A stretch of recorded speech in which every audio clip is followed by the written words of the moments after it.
ഇനി ഇന്നത്തെ മറ്റു പ്രധാനപ്പെട്ട വാർത്തകളുടെ സമഗ്ര ചിത്രവുമായി 24ന്റെ പ്രതിനിധികൾ വിവിധയിടങ്ങളിൽ നിന്ന് ചേരുകയാണ്. തിരുവനന്തപുരത്ത് നിന്ന് അലക്സ് റാം മുഹമ്മദ്, കൊച്ചിയിൽ നിന്ന് വിപിൻ സി വിജയൻ, കോഴിക്കോട് നിന്ന് അജി കുഞ്ഞുമോൻ എന്നിവരാണ് ചേരുന്നത്. ആദ്യം നമ്മൾ പോകുന്നത് തിരുവനന്തപുരത്തേക്കാണ്. തിരുവനന്തപുരത്ത് അലക്സ് റാം മുഹമ്മദ് ഉണ്ട്. Alex, very good morning. തിരുവനന്തപുരത്ത് അല്ലെങ്കിൽ തെക്കൻ കേരളത്തിൽ നിന്ന് വരാൻ നിരവധി വാർത്തകളുണ്ടല്ലോ. ഒന്ന്, ഈ നെടുമങ്ങാട് നവജാത ശിശുവിന്റെ മരണവുമായി ബന്ധപ്പെട്ട അപ്ഡേഷൻസ് ഉണ്ട്. ആരോഗ്യമന്ത്രിക്കെതിരായ പ്രതിഷേധം, തെരഞ്ഞെടുപ്പ് കമ്മീഷൻ കേരളത്തിൽ വരുന്നു. വിശദാംശങ്ങൾ എന്തൊക്കെയാണ്?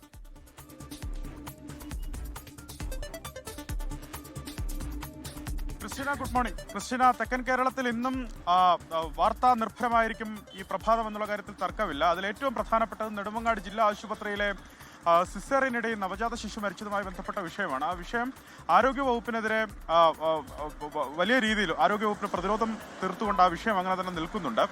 ഇതിൽ ഏറ്റവും പ്രധാനപ്പെട്ട കാര്യം, ഇതിൽ റിപ്പോർട്ട് നൽകിയിട്ടുണ്ട്. ഈ നെടുമങ്ങാട് നവജാത ശിശു മരിക്കാനിടയ സംഭവത്തിൽ ആരോഗ്യ സെക്രട്ടറിക്ക് ഇതുമായി ബന്ധപ്പെട്ട അന്വേഷണം നടത്തിയ 3-അംഗ സമിതി റിപ്പോർട്ട് നൽകിയിട്ടുണ്ടെന്നുള്ളതാണ് ഏറ്റവും പ്രധാനപ്പെട്ട കാര്യം. ആ റിപ്പോർട്ടിലെ വിവരങ്ങൾ പുറത്തു വരുന്നുണ്ട്. ഈ ശസ്ത്രക്രിയയ്ക്ക് നേതൃത്വം നൽകിയ ഡോക്ടർ ബിന്ദു സുന്ദർ, അവിടുത്തെ നെടുമങ്ങാട് ജില്ലാ ആശുപത്രിയിലെ ഗൈനക്കോളജിസ്റ്റ്, ഇപ്പോൾ സസ്പെൻഷൻ നടപടി നേരിടുന്ന ഡോക്ടർ ബിന്ദു സുന്ദറിന് ഗുരുതരമായ വീഴ്ചയുണ്ടായതാണ് ഈ റിപ്പോർട്ടിൽ പറയുന്നത്. അതിന്റെ പ്രധാനപ്പെട്ട കാര്യം, സിസേറിയൻ എപ്പോൾ നടത്തണമെന്ന കാര്യം തീരുമാനിക്കുന്നതിന് കാലതാമസം ഉണ്ടായി എന്നുള്ളതാണ് ഈ റിപ്പോർട്ടിലെ പ്രധാനപ്പെട്ട കാര്യമായി പറയുന്നത്. ബന്ധുക്കളുടെ മൊഴിയെടുക്കുന്ന വേളയിലും ബന്ധുക്കൾ മാധ്യമങ്ങളോടടക്കം പ്രതികരിച്ചതും ഇങ്ങനെയാണ്. സിസേറിയൻ നടത്താൻ കാലതാമസം ഉണ്ടായി എന്ന പ്രതികരണമാണ് ബന്ധുക്കൾ നടത്തിയത്. ആ പ്രതികരണം ശരിവെക്കുന്നു അന്വേഷണ സംഘം എന്നുള്ളതാണ് ഏറ്റവും പ്രധാനപ്പെട്ട കാര്യമായി പുറത്തു വരുന്നത്. മറ്റൊന്ന്, ഈ തീരുമാനം കൈക്കൊള്ളാൻ ഡോക്ടർക്ക് കാലതാമസം ഉണ്ടായി. കുഞ്ഞിന് വളർച്ചാക്കുറവുണ്ടായിരുന്നത് ഈ ശസ്ത്രക്രിയയുടെ സങ്കീർണതകൾ വർദ്ധിപ്പിച്ചു എന്നും റിപ്പോർട്ടിലുണ്ട്. അത്തരത്തിൽ അന്വേഷണ വിധേയമായുള്ള സസ്പെൻഷൻ ഈ റിപ്പോർട്ടിന് ശേഷം ഒരുപക്ഷെ മറ്റ് തുടർ നടപടികളിലേക്ക് കടക്കുമോ എന്നുള്ള കാര്യം ആരോഗ്യവകുപ്പ് സെക്രട്ടറി ആലോചിക്കും. ഈ വിഷയത്തിൽ KGMOയുടെ നേതൃത്വത്തിലെ പ്രതിഷേധം തുടരുകയാണ്.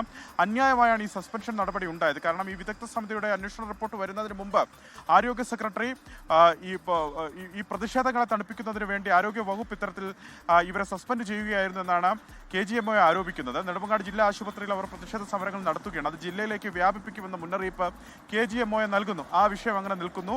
മറ്റൊരു പ്രധാനപ്പെട്ട കാര്യം, ഈ ആരോഗ്യമന്ത്രിക്കെതിരായ പ്രതിഷേധമാണ്. നമ്മൾ ഇന്നലെ കണ്ടു, ആരോഗ്യ മേഖല തകർന്നെന്ന് ആരോപിച്ച് പ്രതിപക്ഷം ആരോഗ്യമന്ത്രിക്കെതിരെ അതിരൂക്ഷമായ പ്രതിഷേധമാണ് നടത്തുന്നത്. ഇന്നലെ തിരുവനന്തപുരത്തെ ആരോഗ്യമന്ത്രിയുടെ ഔദ്യോഗിക വസതിയിൽ യൂത്ത് കോൺഗ്രസ് പ്രവർത്തകർ അതിക്രമിച്ച് കയറി റീത്ത് വെച്ച് പ്രതിഷേധിച്ചിരുന്നു. പത്തനംതിട്ടയിൽ മന്ത്രി പങ്കെടുക്കുന്ന പരിപാടിയിൽ കോൺഗ്രസും അതുപോലെ യൂത്ത് കോൺഗ്രസ് പ്രവർത്തകരും പ്രതിഷേധിച്ചു.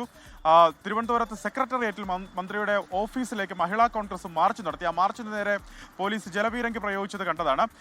ഇത്തരം അക്രമ പ്രതിഷേധങ്ങളുടെ പിന്നിൽ പ്രതിപക്ഷ നേതാവ് VD സതീശന്റെ നിർദ്ദേശമാണെന്നാണ് മന്ത്രി ആരോപിക്കുന്നത്. അത് യൂത്ത് കോൺഗ്രസ് പ്രതിഷേധിക്കുന്നത് കുത്തകകളായ ആശുപത്രികളെ സഹായിക്കുന്നതിന് വേണ്ടിയാണെന്നും മന്ത്രി ആരോപിക്കുന്നു. മന്ത്രിയെ വഴിയിൽ തടയാനും അക്രമ പ്രതിഷേധം നടത്താനുമാണ് കോൺഗ്രസിന്റെയും യൂത്ത് കോൺഗ്രസിന്റെയും തീരുമാനമെങ്കിൽ CPIM പ്രതിരോധ കോട്ട തീർക്കുമെന്ന് CPM സംസ്ഥാന സെക്രട്ടേറിയറ്റും അതുപോലെ DYFIയും പ്രഖ്യാപിച്ചു കഴിഞ്ഞു. ഇന്നും ആ പ്രതിഷേധങ്ങൾ തുടരാനാണ് സാധ്യത. ഒരുപക്ഷെ യുവമോർച്ചയും BJPയും കൂടി ആ പ്രതിഷേധത്തിലേക്ക് അണിനിരക്കാനുള്ള സാധ്യത നിലനിൽക്കുന്നുണ്ട്. മറ്റൊരു പ്രധാനപ്പെട്ട കാര്യം, നിയമസഭാ തെരഞ്ഞെടുപ്പുമായി ബന്ധപ്പെട്ട കേന്ദ്ര തെരഞ്ഞെടുപ്പ് സംഘം കേരളത്തിലേക്ക് എത്തുന്നു എന്നുള്ളതാണ്. ഈ തെരഞ്ഞെടുപ്പ് ഒരുക്കങ്ങളെക്കുറിച്ച് ചർച്ച ചെയ്യുന്നതിന് വേണ്ടിയാണ് കേന്ദ്ര തെരഞ്ഞെടുപ്പ് പ്രതിനിധികൾ ഇന്ന് കേരളത്തിലേക്ക് എത്തുന്നത്. കഴിഞ്ഞ ദിവസം SIRന്റെ അന്തിമ വോട്ടർ പട്ടിക പ്രസിദ്ധീകരിച്ചിരുന്നു. ആ വോട്ടർ പട്ടികയിൽ ഒഴിവായ ആളുകൾ നമ്മൾ കണ്ടു. അതിനുശേഷം വിവിധ രാഷ്ട്രീയ പാർട്ടികൾ എതിർ വോട്ടുകളെ ഒഴിവാക്കുന്നതിന് വേണ്ടിയുള്ള അപേക്ഷകൾ നൽകിയിരിക്കുകയാണ്. അതിനുള്ള പരിശോധന തുടരും. ഇന്നെന്താണെങ്കിലും ഈ കമ്മീഷൻ പ്രതിനിധികളുമായി മുഖ്യ തെരഞ്ഞെടുപ്പ് ഓഫീസർ ചർച്ച നടത്തും. ഡെപ്യൂട്ടി കമ്മീഷണർമാരും ജൂനിയർ ലെവൽ ഓഫീസർമാരും ഈ യോഗത്തിന് എത്തുന്നുണ്ട്. അവരുമായി മുഖ്യ തെരഞ്ഞെടുപ്പ് ഓഫീസർ ചർച്ച നടത്തും. SIR നടപടികളുടെ പൂർത്തീകരണവും തെരഞ്ഞെടുപ്പ് നടപടികളുടെ പുരോഗതിയും ഈ യോഗത്തിൽ മുഖ്യ തെരഞ്ഞെടുപ്പ് ഓഫീസർ വ്യക്തമാകുമെന്നുള്ളതാണ് ഏറ്റവും പ്രധാനപ്പെട്ട കാര്യം. സംഘം നിലവിലെ സാഹചര്യങ്ങൾ വിലയിരുത്തിയ ശേഷം കേന്ദ്ര തെരഞ്ഞെടുപ്പ് കമ്മീഷണർക്ക് റിപ്പോർട്ട് നൽകും. ഒരുപക്ഷെ ഈ മാസം അവസാനത്തോടു കൂടിയോ അല്ലെങ്കിൽ ഈ മാസം, അതായത് മാർച്ച് മാസം ആദ്യവാരം തന്നെ തെരഞ്ഞെടുപ്പ് പ്രഖ്യാപിക്കാൻ സാധ്യതയുണ്ട്. ഏപ്രിൽ മാസത്തിൽ തെരഞ്ഞെടുപ്പ് നടക്കാനാണ് സാധ്യത. മറ്റൊരു പ്രധാനപ്പെട്ട കാര്യം, സംസ്ഥാനത്ത് വേനൽമഴ തുടരുന്നു എന്നുള്ളതാണ്. കേരളത്തിൽ ഇന്നും പലയിടങ്ങളിൽ വേനൽമഴ തുടരാൻ സാധ്യതയുണ്ടെന്ന് കേന്ദ്ര കാലാവസ്ഥാ വകുപ്പിന്റെ പ്രവചനം നിലനിൽക്കുന്നുണ്ട്. പ്രത്യേകിച്ച് തെക്കൻ കേരളത്തിലും മധ്യ കേരളത്തിലും ഒറ്റപ്പെട്ട ശക്തമായ മഴയ്ക്ക് സാധ്യത പ്രവചിക്കുന്നുണ്ട്. പത്തനംതിട്ട, കോട്ടയം, ഇടുക്കി ജില്ലകളിൽ യെല്ലോ അലർട്ട് പ്രഖ്യാപിച്ചിട്ടുണ്ട്. കേരള, ലക്ഷദ്വീപ് തീരങ്ങളിൽ മീൻപിടുത്തത്തിന് വിലക്ക് ഏർപ്പെടുത്തുകയും ചെയ്തിട്ടുണ്ട്. കാരണം കടലിൽ ശക്തമായ കാറ്റിനും മോശം കാലാവസ്ഥയ്ക്കും സാധ്യതയുണ്ടെന്ന് കേന്ദ്ര കാലാവസ്ഥാ വകുപ്പ് അറിയിക്കുന്നതിനാലാണ് ഇത്. ലോകത്തെവിടെയായാലും ഏത് സമയത്തും 24 വാർത്തകളും ഓഗ്മെന്റഡ് റിയാലിറ്റി പാക്കേജുകളും എക്സ്പ്ലെയിനറുകളും വിശദമായി കാണാൻ ഞങ്ങളുടെ YouTube ചാനൽ നിങ്ങൾക്ക് സബ്സ്ക്രൈബ് ചെയ്യാം.